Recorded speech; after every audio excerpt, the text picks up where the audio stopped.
ఇరాన్‌తో యుద్ధంలో అమెరికా మొత్తం 42 విమానాల్ని కోల్పోవడమో, పాడవడమో జరిగిందని అమెరికాకు చెందిన కాంగ్రెషనల్ రీసెర్చ్ సర్వీస్ నివేదిక చెప్తోంది.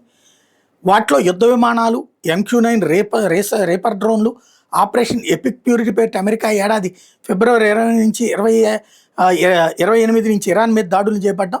ఈ దాడుల్లో నష్టపోయిన వాటిలో 4 F-15 యుద్ధ విమానాలు, ఒక F-35A యుద్ధ విమానం, ఒక A-10 థండర్ బోల్ట్, 2 భూతల దాడుల యుద్ధ విమానం, 7 KC-135 స్ట్రాటో ట్యాంకర్ రీఫీలింగ్ విమానాలు, ఒక E-3 సెంట్రీ అవాక్స్ విమానం, 2 MC-130J కమాండో 2 ప్రత్యేక ఆపరేషన్ విమానాలు, ఒక HH-60W జాలీ గ్రీన్ 2 హెలికాప్టర్, 24 MQ-9 రేపర్ డ్రోన్లు, ఒక MQ-4C ట్రైటాన్ డ్రోన్ ఉన్నాయి.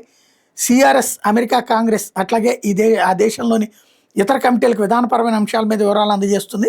అమెరికా రక్షణ శాఖ సెంట్రల్ కమాండ్ ఇచ్చే ప్రకటనలు, వార్తల ఆధారంగా CRS తాజా నివేదిక తయారు చేసింది. అయితే పెంటగాన్ తాత్కాలిక కంట్రోలర్ జూల్స్ హర్స్ ఇరాన్ మీద చేపట్టిన యుద్ధం ఖర్చు $29 మిలియన్ చేరుకున్నట్టు అమెరికా నిధుల కేటాయింపు ఉపసంఘానికి మే 12 చెప్పుకొచ్చారు.